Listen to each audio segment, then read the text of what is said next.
Sheath Panicker, ഇവിടെ സൈനികമല്ലാത്ത മറ്റു ചില താല്പര്യങ്ങൾ കൂടി, മറ്റൊരു ലക്ഷ്യങ്ങൾ കൂടി സാക്ഷാത്കരിക്കപ്പെടുന്നുണ്ട്. ഒന്ന്, ഈ പറയുന്ന ബന്ദിമോചനം സാധ്യമാക്കാൻ കഴിയാത്ത ഭരണകൂടത്തിനെതിരെ, അല്ലെങ്കിൽ ബെഞ്ചമിൻ നെതന്യാഹുവിനെതിരെ അഴിമതി കേസുകളിൽ ആ നാട്ടിൽ ആ സർക്കാരിനെതിരെ ഉയരുന്ന വലിയ പ്രതിഷേധങ്ങളെ, പ്രക്ഷോഭങ്ങളെ ഒരു പരിധിവരെ അവസാനിപ്പിക്കാൻ ഈ ആക്രമണത്തിൽ കൂടെയും സാധ്യമാക്കുന്നു. കാര്യം അവരുടെ ആണവശേഷി, നമ്മുടെ ഏറ്റവും പ്രധാനപ്പെട്ട വിഷയം ഇറാൻ്റെ ആണവശേഷി നശിപ്പിച്ചു നമ്മൾ എന്ന് പറയാൻ ബെഞ്ചമിൻ നെതന്യാഹു കഴിയുന്നു. ഇനി ഇറാനിലേക്ക് വന്നാലോ, അവിടെ ഈ പറയുന്ന ഖാംനി ഭരണകൂടത്തിനെതിരെ വലിയ പ്രതിഷേധങ്ങൾ ഉയരുന്നൊരു സമയമായിരുന്നു. എന്ന് പറഞ്ഞാൽ ഒരുപക്ഷെ ഇതൊന്നും ഇല്ലാതെ തന്നെ ആ റെജീം ചേഞ്ച് സംഭവിച്ചേക്കുമോ എന്ന ഒരു സമയമാണ്. അതിനിടയ്ക്ക് ആക്രമണം ഉണ്ടാകുന്നു, എല്ലാവരും ഒന്നിക്കുന്നു, വീണ്ടും ഖാമനി അവിടെ ശക്തമാകുന്നു. ഇനി അമേരിക്കയിലേക്ക് വന്നാലോ, അവരുടെ ലോക സമാധാനത്തിന് വേണ്ടി നിൽക്കുന്ന ഒരു മിശിഹ ട്രംപ് എന്ന അവരുടെ ആ ഭരണ താല്പര്യം, അല്ലെങ്കിൽ ആ രാഷ്ട്രീയ താല്പര്യം അവിടെ സാക്ഷാത്കരിക്കപ്പെടുന്നു. അങ്ങനെ സൈനികമല്ലാത്ത മറ്റു ചില താല്പര്യങ്ങൾ കൂടി ഇതിൽ യാഥാർത്ഥ്യമാകുന്നുണ്ട്. ശ്രീത് പണിക്കർ, ഹാഷ്മി, എല്ലാ കാലത്തും ഏതെങ്കിലും ഒരു കോൺഫ്ലിക്റ്റ്, പ്രത്യേകിച്ച് ഒരു ആംഡ് കോൺഫ്ലിക്റ്റിലേക്ക് പോകുന്ന സമയത്ത് സമാനമായിട്ടുള്ള നിരവധി കാര്യങ്ങൾ, ജിയോ പൊളിറ്റിക്കൽ റീസൺസ് ഒക്കെ തന്നെ അവിടെ ഉണ്ടായിട്ടുണ്ട്. സമാനമായിട്ടുള്ള ആരോപണങ്ങളായിട്ട് വന്നിട്ടുണ്ട്. പിന്നെ അത് പ്രൂവ് ചെയ്തിരിക്കുന്ന പല കേസുകളും ഇതേപോലെ തന്നെ ഉണ്ടായിട്ടുണ്ട്. പക്ഷേ ഇതിനൊക്കെ അപ്പുറത്തേക്ക് ഞാൻ മനസ്സിലാക്കുന്നത്, ഏതെങ്കിലും ഒരു ഭരണകൂടത്തിൻ്റെ സ്റ്റെബിലിറ്റിയോ ഏതെങ്കിലും ഒരു റെജൈം ചേഞ്ചിനോ ഒക്കെ പോകുന്നതിനപ്പുറത്തേക്ക് മൊത്തത്തിൽ ഈ ഒരു മേഖലയിലെ സമാധാനം നിലനിൽക്കുന്നതിന് വേണ്ടിയിട്ട് എന്താണ് ചെയ്യേണ്ടത് എന്നുള്ളതാണ്.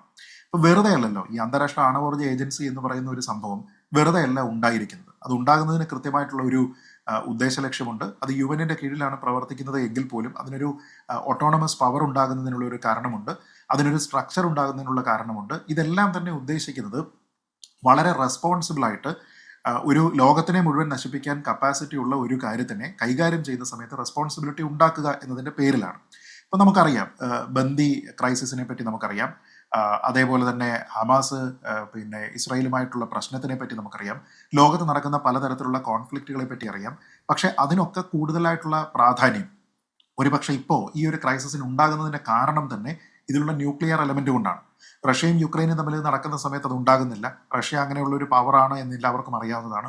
ഇസ്രായേലും പാലസ്തീനിൽ പിന്നെ ഹമാസുമായിട്ട് പ്രശ്നം ഉണ്ടാകുന്ന സമയത്ത് ആ ഒരു തർക്കം അവിടെ വരുന്നില്ല. ഇസ്രായേൽ അങ്ങനെയുള്ള ഒരു പവറാണെന്ന് അറിയാം. ഏകപക്ഷീയമായിട്ട് അവിടെ അത് ഉപയോഗിക്കുന്നില്ല എന്നുള്ള ഒരു സെൻസ് ഓഫ് റെസ്പോൺസിബിലിറ്റി റഷ്യയുടെ ഭാഗത്താണെങ്കിലും ഇസ്രായേലിൻ്റെ ഭാഗത്താണെങ്കിലും ഉണ്ട് എന്നുള്ളത് ദീർഘകാലമായിട്ടുള്ളവരുടെ ഒരു ട്രാക്ക് റെക്കോർഡാണ്. പക്ഷേ ഇവിടെ ഇറാൻ്റെ കാര്യത്തിൽ അതിലൊരു വ്യത്യസ്തത ഉണ്ടാകുന്നതിൻ്റെ കാരണം തന്നെ ഒരു കാലത്തും ഒരു സോവറിൻ സ്റ്റേറ്റ് ആയിട്ട് ഇസ്രായേലിനെ ഇറാൻ അംഗീകരിച്ചിട്ടില്ല എന്നുള്ളത് കൊണ്ടാണ്. 1979 ഇസ്ലാമിക് റവല്യൂഷന് ശേഷം അതുവരെ ഉണ്ടായിരുന്ന നല്ല ബന്ധങ്ങളെ മുഴുവൻ ഇല്ലാതെയാക്കിക്കൊണ്ട് death to America, death to Israel, Israel എന്ന് പറയുന്നതും അമേരിക്ക എന്ന് പറയുന്നതും സാറ്റാനിക് സ്റ്റേറ്റുകളാണ്.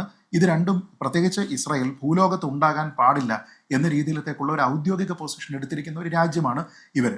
തന്നെയുമല്ല, ഇവരുടെ പല ഘട്ടങ്ങളിലായിട്ടുണ്ടായിരുന്ന ഈ യുറേനിയം എൻറിച്ച്മെന്റിന് വേണ്ടിയിട്ടുള്ള ശ്രമങ്ങളുണ്ടായിരുന്നു. ഇപ്പോൾ നമ്മളിപ്പോൾ ഈ ചർച്ചയിൽ തന്നെ IAEA ഒരു പാർട്ടിസാൻ ആറ്റിറ്റ്യൂഡിനെ പറ്റി പറയുമ്പോഴും എനിക്കതിൽ വ്യത്യസ്തമായിട്ടുള്ള ഒരു അഭിപ്രായമുണ്ട്.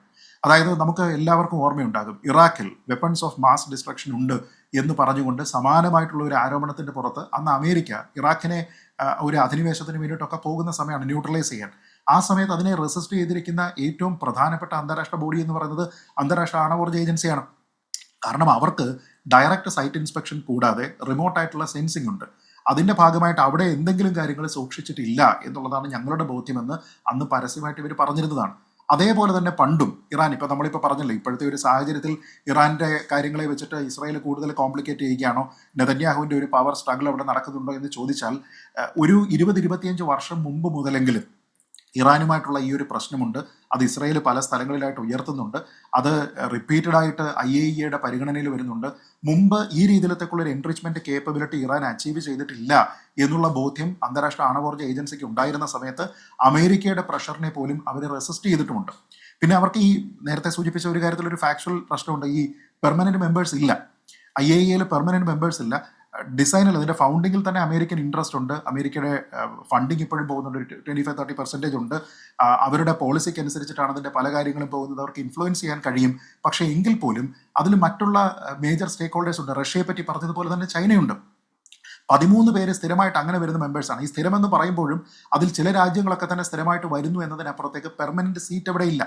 അതുകൊണ്ട് തന്നെയാണ് ഒരു പക്ഷേ നമ്മൾ ആലോചിച്ച് നോക്കിയാൽ മതി, ഈ ഇറാനും ഇസ്രായേലും തമ്മിലുള്ള പ്രശ്നം ഇതേപോലെ തന്നെ ആണവോർജ്ജത്തിനെ ചൊല്ലി മുമ്പ് ഒരു 25 വർഷം മുമ്പ് ഉണ്ടാകുന്ന സമയത്ത് ഈ രണ്ടാൾക്കാരുടെയും റിക്വസ്റ്റുകൾ അവിടെ റിജക്ട് ചെയ്തതാണ്. പ്രത്യേകിച്ച് നമുക്ക് ഓർമ്മയുണ്ട്, ഇസ്രായേലിന്റെ ഭാഗത്ത് അൺഡിസ്ക്ലോസ്ഡ് ആയിട്ടുള്ള അവരുടെ ഇത്തരം ഫെസിലിറ്റികൾ ഉണ്ട്, ന്യൂക്ലിയർ ഫെസിലിറ്റി അവർ ഡെവലപ്പ് ചെയ്യുന്നുണ്ട് എന്നതുമായി ബന്ധപ്പെട്ട് ഇതിനെ ടേബിൾ ചെയ്യണം എന്നൊരു ആവശ്യമുണ്ടായിരുന്നു അറബ് കൺട്രീസിന്റെ ഭാഗത്ത് നിന്ന്. അങ്ങനെ അറബ് കൺട്രീസിന്റെ ഭാഗത്ത് നിന്ന് നിരന്തരം പ്രഷർ ഉണ്ടാകുന്ന സമയത്ത് അമേരിക്കയുടെ താല്പര്യം അത് കൊണ്ടുവരണ്ട എന്നായിരുന്നു.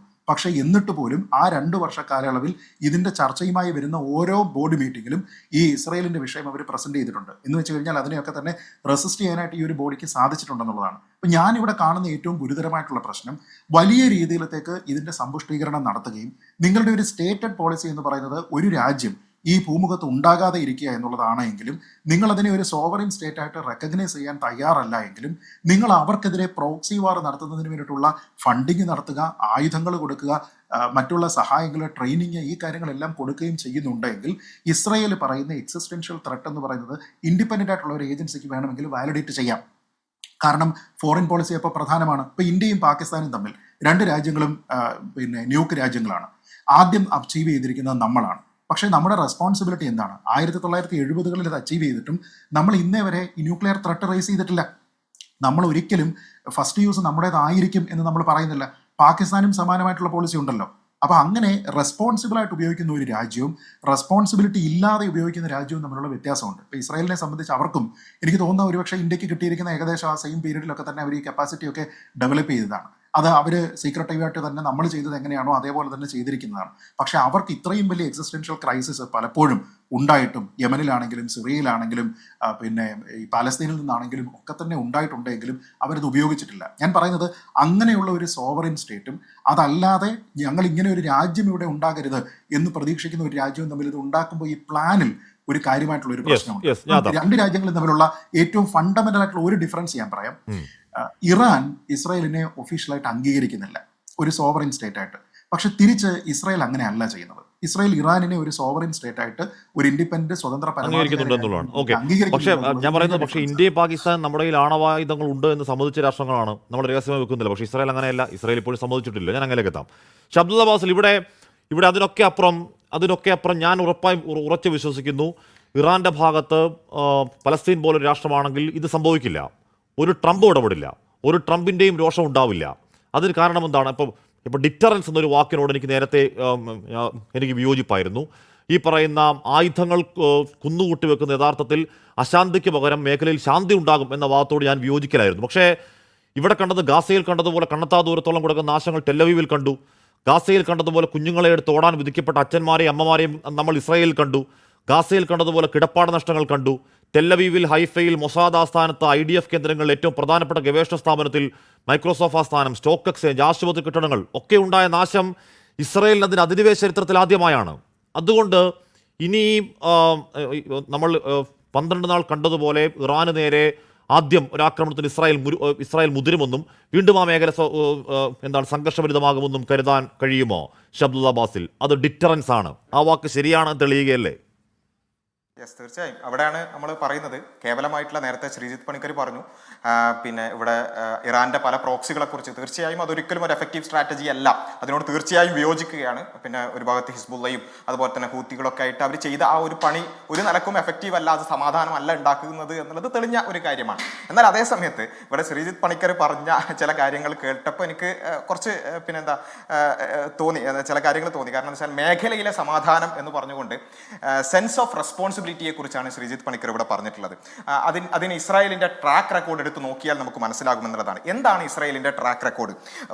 ഒരു ഇന്റർനാഷണൽ ലോയും അബൈഡ് ചെയ്യാത്ത ഒരു രാജ്യം, അതേപോലെ തന്നെ 32 UN റെസൊല്യൂഷനുകൾക്ക് പുല്ലുവില കൽപ്പിച്ച ഒരു രാജ്യം, അതുപോലെ തന്നെ 968 സീസ് ഫയർ അഗ്രിമെന്റുകൾ അതിന് വയലേഷൻ സംഭവിച്ചിട്ടുള്ള അല്ലെങ്കിൽ വയലേറ്റ് ചെയ്തിട്ടുള്ള ഒരു രാജ്യം, അതുപോലെ തന്നെ ഇന്റർനാഷണൽ ക്രിമിനൽ കോർട്ട് പോലും പലതരത്തിൽ നിങ്ങൾ ചെയ്യുന്നത് വംശഹത്യയോട് സമാധാനമായിട്ടുള്ള കാര്യങ്ങളാണ് എന്നടക്കം പറഞ്ഞിട്ടുള്ള, നമ്മുടെ മുഖ്യമന്ത്രി പറഞ്ഞ ഒരു തെമ്മാടി രാഷ്ട്രം എന്ന് വിളിക്കാൻ പറ്റുന്ന രൂപത്തിലുള്ള ഒരു രാജ്യത്തിന്റെ ട്രാക്ക് റെക്കോർഡിനെ പറഞ്ഞുകൊണ്ട് നമ്മൾ എന്ത് ചെയ്യരുത്, അത്തരത്തിലുള്ള കാര്യങ്ങൾ പറയരുത് എന്നുള്ളതാണ് വളരെ ബഹുമാനത്തോടു കൂടി സൂചിപ്പിക്കാനുള്ളത്. പിന്നെ അവിടെ ഇറാൻ എന്ത് ചെയ്യുന്നുണ്ട്, ഡെത്ത് ടു ഇസ്രായേൽ എന്ന് പറയുന്നുണ്ട്.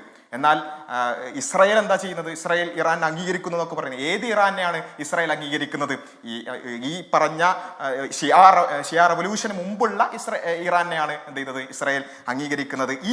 ഈ സമയവുമായി ബന്ധപ്പെട്ടുകൊണ്ട്, ഈ പ്രശ്നവുമായി ബന്ധപ്പെട്ടുകൊണ്ട് തന്നെ ഇസ്രായേൽ കാർഡ്സ് പറഞ്ഞിട്ടുള്ളത്, അവിടുത്തെ വിദേശകാര്യമന്ത്രി പറഞ്ഞിട്ടുള്ളത് a regime that deserve to be destroyed എന്നുള്ളതാണ്.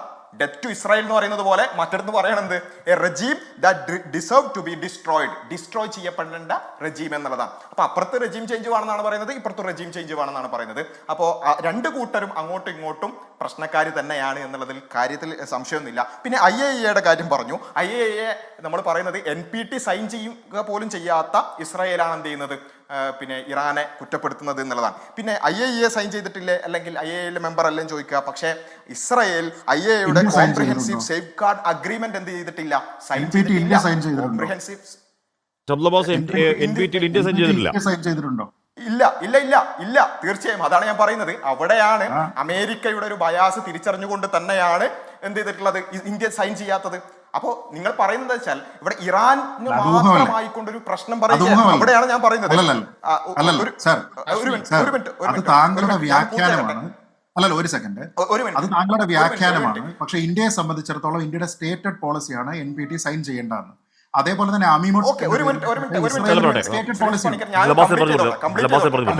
കംപ്ലീറ്റ് ചെയ്തോട്ടെ. അപ്പോ ഇവിടെ IAEAയുടെ സൈനിങ്ങിനെ കുറിച്ച് പറഞ്ഞു. IAEAയുടെ കോംപ്രിഹെൻസീവ് സേഫ് ഗാർഡ് അഗ്രിമെന്റ് എന്ത് ചെയ്തിട്ടില്ല, ഇസ്രായേൽ സൈൻ ചെയ്തിട്ടില്ല എന്ന് മാത്രമല്ല ഫുൾ സ്കോപ്പ് IAEA ഇൻസ്പെക്ഷൻസിനെ ഇസ്രായേൽ അംഗീകരിച്ചിട്ടുമില്ല. അപ്പൊ അവിടെയാണ് ഇപ്പൊ ഇന്ത്യയെ സംബന്ധിച്ചിടത്തോളം ഇന്ത്യയുടെ ഒരു പോളിസിയുടെ ഭാഗമായി, ഇന്ത്യയുടെ ഒരു സോവറിറ്റിയുമായി ബന്ധപ്പെട്ടുകൊണ്ടും അതുപോലെ തന്നെ പോളിസിയുടെയും ഭാഗമായിക്കൊണ്ട് NPT സൈൻ ചെയ്തിട്ടില്ല. അതേപോലെ തന്നെ ഇസ്രായേലിന് അത് സൈൻ ചെയ്യാതിരിക്കാനുള്ള പിന്നെ അർഹതയുണ്ട്. പക്ഷെ അങ്ങനെ ചെയ്യാത്ത ഒരു രാജ്യം മറ്റൊരു രാജ്യത്തിന്റെ മേൽ ഇത്തരത്തിലുള്ള ആരോപണങ്ങളുമായി പോവുകയും അവിടേക്ക് പോയി ആക്രമിക്കുകയും ചെയ്യുന്നതിന്റെ ഇരട്ടത്താപ്പാണ് ഇവിടെ പറയുന്നത്. NPT നിർബന്ധമായിട്ട് സൈൻ ചെയ്തിരിക്കണം, സൈൻ ചെയ്യാത്തത് മഹാ അപരാധമാണെന്ന് അല്ല പറയുന്നത്. ഫൗണ്ടേഷനലി തെറ്റാണ് താങ്കൾ പറഞ്ഞത്. അല്ലല്ല, ഒരു സെക്കൻഡ്, NPT നിർബന്ധമായും സൈൻ ചെയ്യണം. അല്ലല്ല, ഒരു സെക്കൻഡ്, ഇറാൻ നിർബന്ധമായും NPT സൈൻ ചെയ്യണമെന്ന് ഇസ്രായേൽ പറഞ്ഞതല്ല. ഇറാൻ NPT സിഗ്നറ്ററി ആണ്, അല്ലാതെ ഇറാൻ അവരുടെ ആണവ പ്രോഗ്രാമിൽ NPTയിൽ സൈൻ ചെയ്യുന്നുണ്ടെങ്കിലും ഒരു സുതാര്യത ഇന്ന് തിയററ്റിക്കലെങ്കിലും ഉണ്ട്. ഇസ്രായേൽ അതുമില്ല എന്ന വാദം പറയുകയല്ല. അങ്ങനെയല്ല, NPT സൈൻ ചെയ്തിട്ട്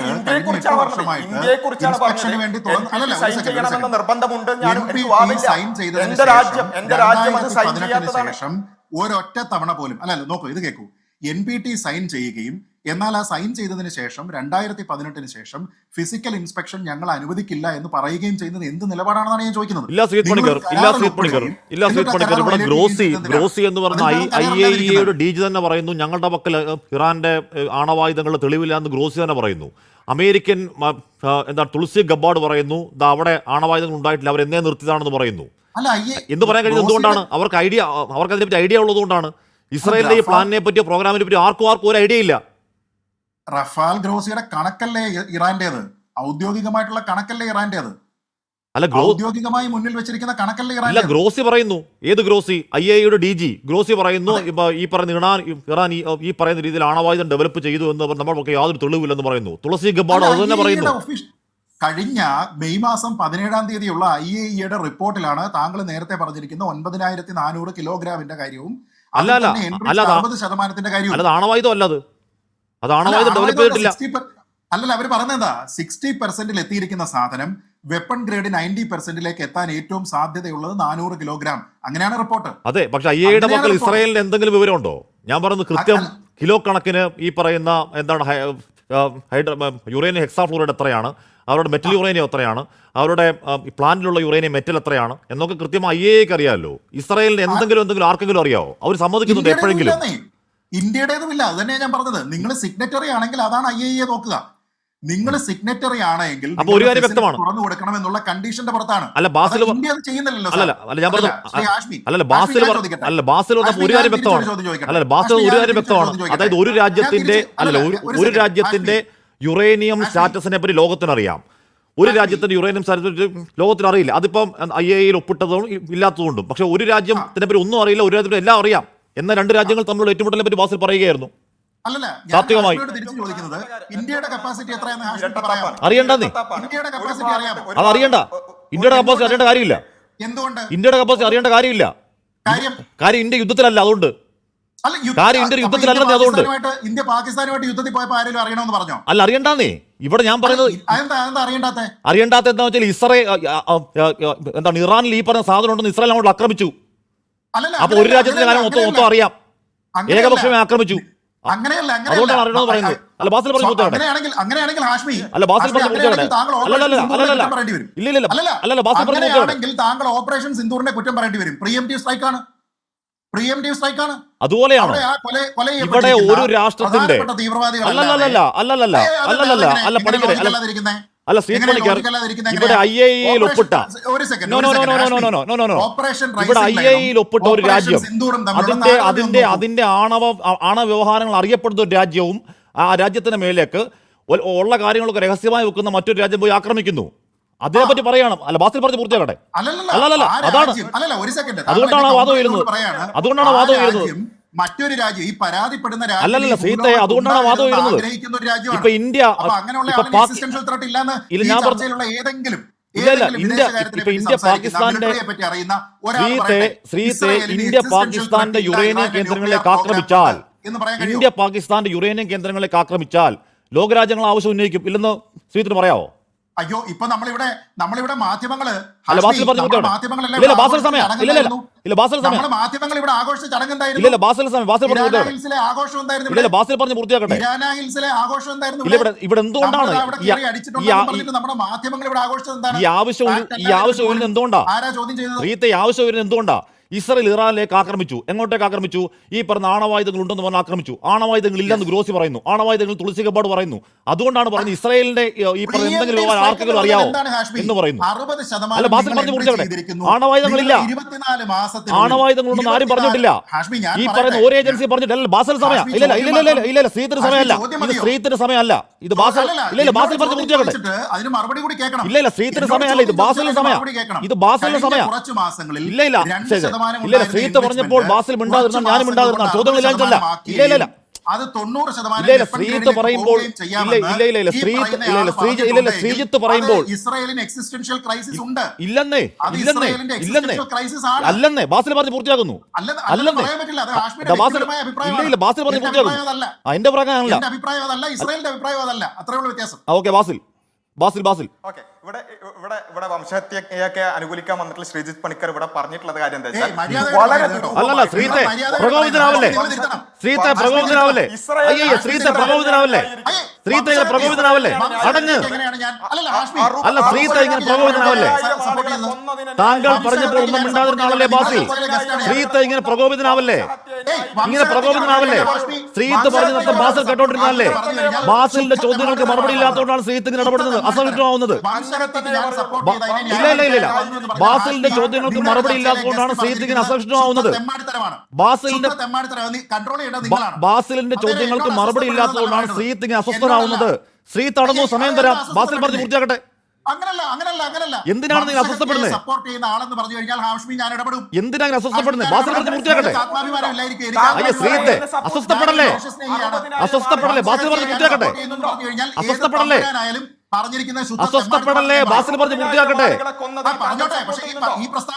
അതായത് ഇടപെട്ട് സംസാരിക്കുന്നത് ബാസിലിനെ കൊണ്ട് മിണ്ടാൻ അനുവദിക്കാത്തത് സ്ത്രീത്തിന്റെ മറുപടി ഇല്ലായ്മയാണ്, സ്ത്രീത്തിന്റെ ദുർബലതയാണ്. അല്ല, ബാസിൽ പറഞ്ഞ് പൂർത്തിയാക്കട്ടെ.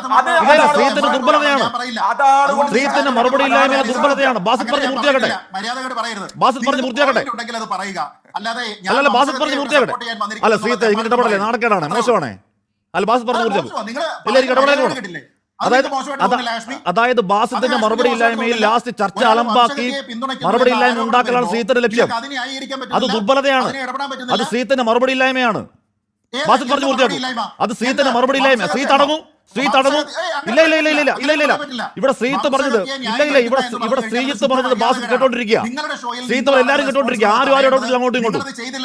അല്ല, ശ്രീത്തെ ഇവിടെ ശ്രീത്ത് പറഞ്ഞത് ഇവിടെ ശ്രീത്ത് പറഞ്ഞത് ബാസിത് കേട്ടോണ്ടിരിക്കുക, ഞാനും കേട്ടോണ്ടിരിക്കുക. അതിന് മറുപടി ഇല്ലാത്തതുകൊണ്ടല്ല, ഇടപെടണമെന്ന് വിചാരിച്ചിട്ടാ. വംശഹത്യയെ ന്യായീകരിക്കുന്ന ആളെന്ന് പറഞ്ഞു കഴിഞ്ഞാൽ അത് തടയാൻ നിങ്ങൾക്ക് കഴിവില്ല എങ്കിൽ നിങ്ങളെ ആ പണിക്ക് കൊള്ളില്ല. ഇത് വാല് മുറിച്ചിട്ട് സമരം കൊടുക്കുക, ഇത് പല്ലി വാല് മുറിക്കുന്ന പോലെ ശ്രീത്ത് ചെയ്യുന്ന ഈ പരിപാടി. ബാസ് പറഞ്ഞു പൂർത്തിയാക്കും. അല്ല ബാസ് പറഞ്ഞു പൂർത്തിയാക്കും. അല്ല ബാസ് പറഞ്ഞു പൂർത്തിയാക്കും. അലമ്പാണെങ്കിൽ ശ്രീത്തിന് മ്യൂട്ടേണ്ടി വരും. അലമ്പാക്കരുത്, പ്ലീസ് പ്ലീസ്, അലമ്പാക്കരുത്. നമ്മൾ അവസാനം പറയാം, അലമ്പാക്കരുത്, അലമ്പാക്കരുത്, അലമ്പാക്കരുത്. ബാസ് പറഞ്ഞു പൂർത്തിയാക്കും.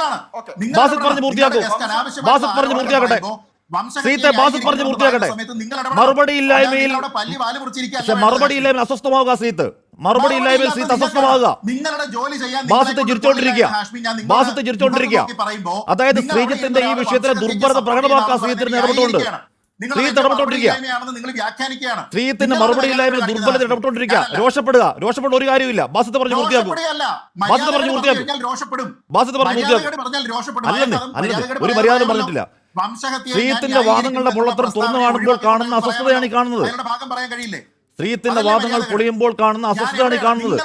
അങ്ങൊന്നും മിണ്ടാതിരിക്കൂ, അങ്ങൊന്നും മിണ്ടാതിരിക്കൂ ശ്രീത്തെ, അങ്ങൊന്നും മിണ്ടാതിരിക്കൂ ശ്രീത്തെ, അങ്ങൊന്നും മിണ്ടാതിരിക്കൂ ശ്രീത്തെ, അങ്ങൊന്നും മിണ്ടാതിരിക്കൂ ശ്രീത്തെ.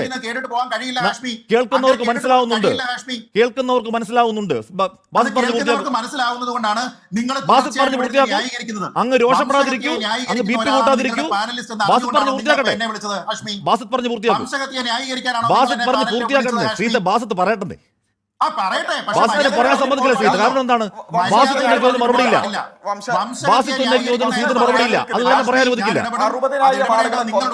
അല്ല ബാസ് പറഞ്ഞോളൂ, ബാസ് പറഞ്ഞോളൂ. ആയിക്കോട്ടെ ആയിക്കോട്ടെ ആയിക്കോട്ടെ ആയിക്കോട്ടെ. ബാസ് പറഞ്ഞു പൂർത്തിയാക്കട്ടെ. വംശഹത്യ ന്യായീകരിക്കുന്നില്ല, 60,000 ആളുകളെ കൊന്ന ഇസ്രായേലിനെ ന്യായീകരിക്കുന്ന ആൾ.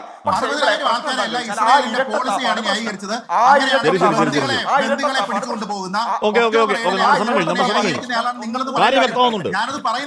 അല്ല കാര്യം വ്യക്തമാവുന്നുണ്ട്. ഇങ്ങനെ ചർച്ചയിൽ ഇടപെട്ട് കുളമാക്കുന്ന ആൾക്കാർ പ്രശ്നം എന്താണെന്നറിയോ? ചോദ്യത്തിന് മറുപടിയില്ല, അത് തന്നെയാണ് കാരണം. ഓക്കെ, എന്റെ സമയം ശ്രമിക്കണം. പിന്നെ ശ്രീത്ത് രോഷപ്പെടുന്നത് എന്തിനാ? ശ്രീജിത്ത് രോഷത്തിൽ ഇടപെടുന്ന എന്തിനാ? അതായത് ബാസിത്ത് പറയുന്ന ചോദ്യത്തിന് മറുപടിയില്ല. ആ മറുപടി ഇല്ലായ്മയിൽ ചോദ്യങ്ങൾ അമർത്താൻ വേണ്ടി പറയുന്നതാണ് ശ്രീജിത്ത്. ഇത് മോശമാണ് ശ്രീജിത്ത്. പോട്ടെ, എന്റെ സമയം കഴിഞ്ഞു. എൻകൗണ്ടർ പൂർണ്ണമാകും.